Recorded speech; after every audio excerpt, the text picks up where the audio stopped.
They like shoot the ping pongs at you and stuff. She had like ping pong balls up her, and then she took Moose's beer, and then she like straddled over it and popped it into his beer, and then gave it back.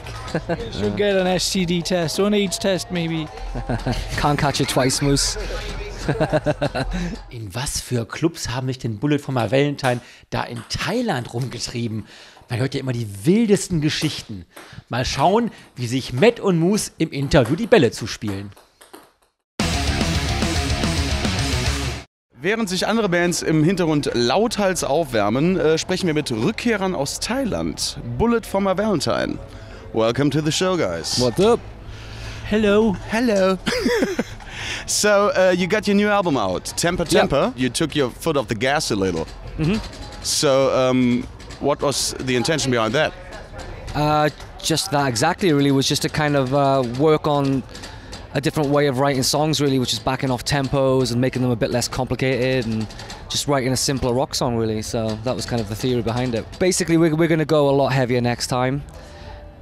We just think we've kind of done what we wanted to do with Dawn, and we've you know, we just don't want to do the same thing again. So now we've kind of went from heavy to kind of thrashy to a kind of like hard rock kind of records, and now we want to kind of bring a bit more of a thrash metal element back into the sound, really. So we want to kind of go Master of Puppetsy.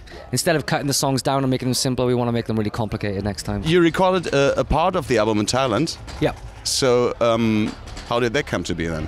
The opportunity to go there arose through a contact we had via our management, and we thought, why not? Like tropical sunshine, you know, 24/7 recording if we want it, and just it was a no-brainer, really. It was good. It was freezing cold in Wales at the time, so it's like, why not? Did you go see some of them famous ping-pong shows and all that? Oh, yes. Yeah, we've seen all that shit, man. So, And some. any highlights? More like low lights, more like disgusting. Weren't very nice. It was pretty great. It was really funny because we were drunk and stuff, but like once you've seen it, it's just kind of got a bit gross. But there was lots of vagina activity going on. At least you know? it was vagina. Yeah. We saw a couple of those. We saw the lady boys as well, so. Yeah, did anybody fall for Lady Boy, honestly? No, you can kind of tell. Big Adam's apples, big hands. By the hands. So just ping pong shows. They like shoot the ping pongs at you and stuff.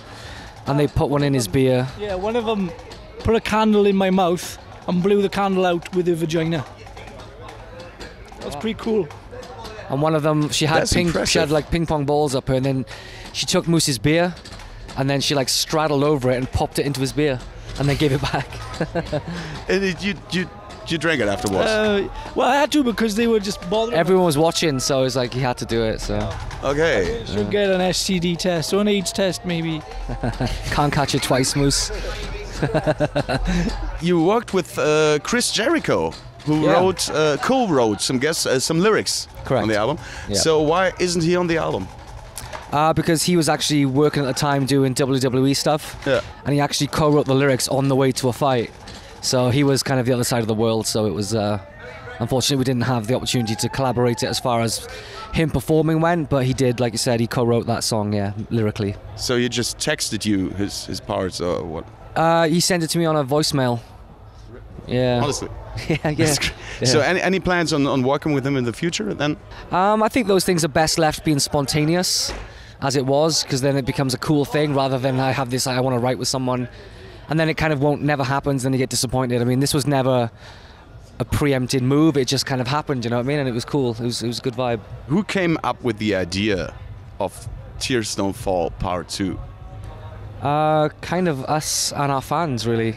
Yeah? While we were in Thailand making the record, we were just sitting around after a session having a beer, and we just went online because we had a thought about maybe doing a sequel to a song, like you do in movies and stuff, you know. So. Or like Metallica did.